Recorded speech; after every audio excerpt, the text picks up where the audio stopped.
Can you guys hear me? Or not too much? There we go. Probably could have toned it down on the resume a little bit, so that's all me. So before I begin, I want to express my gratitude and how honored I am to stand here. Your willingness to have me, a student, express my perspective to you all highlights your shared dedication to not just your careers, but also the well-being of SHS's student body. So thank you.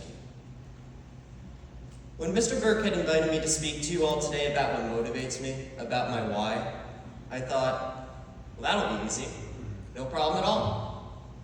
Unfortunately for me, it turns out that because my mom told me to, doesn't count as valid motivation in life. So it was back to the drawing board. But on a more serious note, I really had no idea how long I would have to think about this question, because as it turns out, it's actually pretty nuanced. Who could have known, right? So naturally, I did the only thing my generation knows what to do when faced with a problem. Ask an AI. So I went to ChatGPT and asked the question, what is motivation? Now, the answer I got was, quote, the psychological processes, desires, and factors that drive and direct an individual's behavior towards achieving certain goals or outcomes. Okay, it's a very academic response, but people are more complicated than that, because motivation is innate, it's personal, it's unique for every individual. What motivates us is inside of us, and it belongs to us alone. Now, this is where I have to warn you all, because I am notoriously bad at talking about myself, despite my resume, obviously, but we can throw that away for now. Asked me to write a philosophical, academic speech detailing the core values of what it means to be an American in the 21st century. Easy. But asked me to write anything remotely personal, kind of come at a loss, but I'll do my best. I've had some amazing people in my life. Coaches who challenge the limits of what I think I can accomplish. Teachers who dedicate themselves to the well-being and education of their students every day. Friends that make me laugh and give me good times. And of course my parents, who support me in everything I do. Who, by the way, have never missed an award, a game, competition, you name it. Despite me being a typical teenager and not telling my parents anything until the last minute. Or not. I remember vividly last year when the History Bowl team qualified for the national competition in Washington, D.C. Mr. Kermit himself took the time to ensure that we could attend. He worked tirelessly to ensure hotels, flights, funding. He was even willing to put up with us hooligans for a whole week to supervise. I mean, think about that.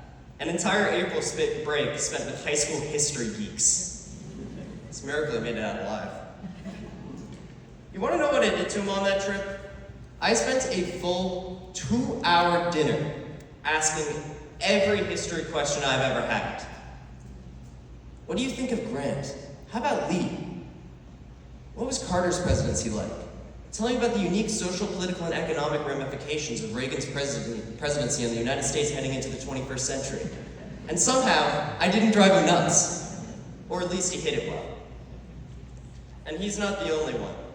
I cannot forget my 8th grade National Honor Society essay dedicated to Mr. Robb, who took time out of his own life and from his family to support our wrestling program. Or Mrs. Hall, who without her help, I wouldn't know how to write or give a speech. Or my 6th grade history teacher and freshman football coach, Mr. Fitz, who sent me a handwritten note to my house last spring when he heard of my success in wrestling. Who wouldn't be motivated by that? Even the influence of Mrs. Fiddler, who I haven't had since elementary school, still positively influences my love and passion for topics like history to this day. There are so many more people in this room that I could talk about, and it's these people, these moments, that intrinsically motivate me. Because the thing is, not everyone gets to have them. Not everyone gets to have outstanding teachers and mentors, or parents who are always present. Not everyone gets to live in a beautiful seaside community, in a safe, loving town. and not everyone has a shoulder to cry on when life becomes too much or the path ahead seems long and arduous. I've been so incredibly blessed with all these people and experiences that I know deep down I can't afford to waste them. I know I'm in a unique position to succeed, to rise to a place where I can actually do something to give back to my community. It's like a little voice in my mind and flame in my heart. It's why I drive my wrestling teammates to practices and teach them how to improve in the sport. It's why I write speeches and speak to veterans, those who have sacrificed the most. It's why I've always held a deep interest in public service and international relations, because I want to be in a place where my actions can impact the most people possible. So what motivates me? My capacity to give back. Because in the end, it's not the opportunity that matters, it's what I make of it.